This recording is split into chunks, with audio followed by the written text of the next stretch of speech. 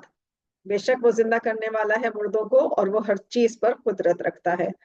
اور اگر ہم ہوا چلا دیں پھر یہ لوگ کھیتی کو زرد دیکھیں تو یہ اس کے بعد ناشکری کریں گے، تو آپ مردوں کو نہیں سنا سکتے اور نہ بہروں کو آواز سنا سکتے ہیں جب وہ پیٹ پھیر کر چل پڑیں۔ اور آپ اندھوں کو گمراہی سے نکال کر سیدھے راستے پر نہیں لا سکتے، آپ تو انہی کو کہہ سکتے ہیں جو ہماری آیات پر ایمان لاتے ہیں، سو وہی فرما بردار ہیں۔ اللہ ہی تو ہے جس نے تم کو ابتدا میں کمزور حالت میں پیدا کیا، پھر کمزوری کے بعد طاقت بخشی، پھر طاقت کے بعد کمزوری اور بڑھاپا دیا۔ وہ جو چاہتا ہے پیدا کرتا ہے، اور وہی جاننے والا اور قدرت رکھنے والا ہے۔ اور جس روز قیامت قائم ہوگی گناہگار قسمیں کھائیں گے کہ وہ دنیا میں ایک گھڑی سے زیادہ نہیں رہے، اسی طرح سے وہ رستے سے الٹے جاتے تھے۔ اور جن کو علم و ایمان کی دولت دی گئی تھی وہ کہیں گے اللہ کی کتاب کے مطابق تم تو قیامت کے دن تک رہے ہو، تو یہ قیامت ہی کا دن ہے لیکن تم کو اس کا یقین ہی نہیں تھا۔ تو اس روز ظالموں کو ان کا عذر کچھ فائدہ نہ دے گا، اور نہ ان سے توبہ قبول کی جائے گی۔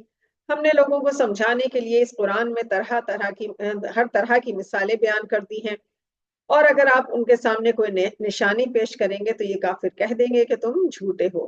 اسی طرح اللہ ان لوگوں کے دلوں پر مہر لگا دیتا ہے جو سمجھ نہیں رکھتے۔ بس آپ صبر کرتے رہیے، بے شک اللہ کا وعدہ سچا ہے، اور جو لوگ یقین نہیں کرتے وہ کہیں تمہیں اوچھا نہ بنا دیں۔ صدق اللہ العظیم۔ جزاک اللہ۔ الحمدللہ ہماری سورہ روم جو سپارہ نمبر 21 میں ہے مکمل ہو گئی ہے الحمدللہ۔ اب اس کے بعد اگلے سیشن میں ہم سورہ لقمان پڑھیں گے انشاءاللہ۔ اللہ تعالیٰ ہمیں صحیح قرآن پڑھنے، سمجھنے اور عمل کی توفیق عطا فرمائے۔ آمین یا رب العالمین۔